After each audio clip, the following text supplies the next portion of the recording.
big news out of New York on Wednesday. It involves Odell Beckham Jr. This is going to be the injury we probably monitor as close as any other this week.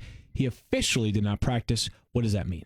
He did not practice, but he did do some light running and warm-ups with the team yesterday. Jordan Renan, who covers the Giants for us, posted a little video. I like to watch that. Saw that he's not wearing anything protective on the ankle, no sort of brace whatsoever. And Odell Beckham Jr. has said that if he plays, he wants to go natural. He doesn't like anything constraining his ankle. So that's something to consider because it may factor into the decision. Now, he didn't do team practice, but the fact that he was out there is the first time since he rode the exercise bike. The way I see this shaping up, McAdoo came out and spoke to reporters afterward and said, if he is medically cleared, he will play. So forget how much he practices. It's basically a medical decision.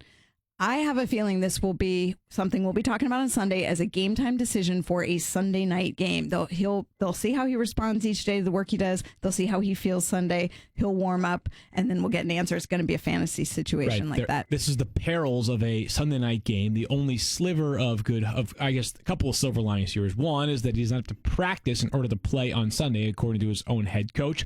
Also, there are 2 Monday night games, so if you get desperate and you sit other players that play before Odell Beckham Jr. on Sunday, and he misses Sunday night's game, you've got 4 teams to dip into on Monday night as opposed to the customary 2. Yeah, I mean, and Stephania, I think we should narrow that. If he's active, would there be any concerns for you on Beckham, like being out there as a decoy or anything like that? Like, as a fantasy owner, if Odell Beckham is active Sunday night, would you start him? I would start him. Okay. The concern that the medical staff will be taking into consideration is not only how he looks, but the risk of aggravating the injury, because that's what nobody wants. And you just can't completely predict that. I mean, they'll put him through the paces and see how he looks, but there's always the chance that he tweaks it a little bit and then they say, that's enough for tonight. You just don't know. I mean, I go back to the Rams game that the Giants played last year, and I believe that game was in London. Remember, he had the hip injury, and he played, but he was basically a decoy out there. I mean, we've seen this before with big name wide receivers, that if he can get out there, but maybe they don't target him that much. It's also week 1, though. I think if anything, they'll be a little more conservative. So if he doesn't play, I wouldn't be totally surprised.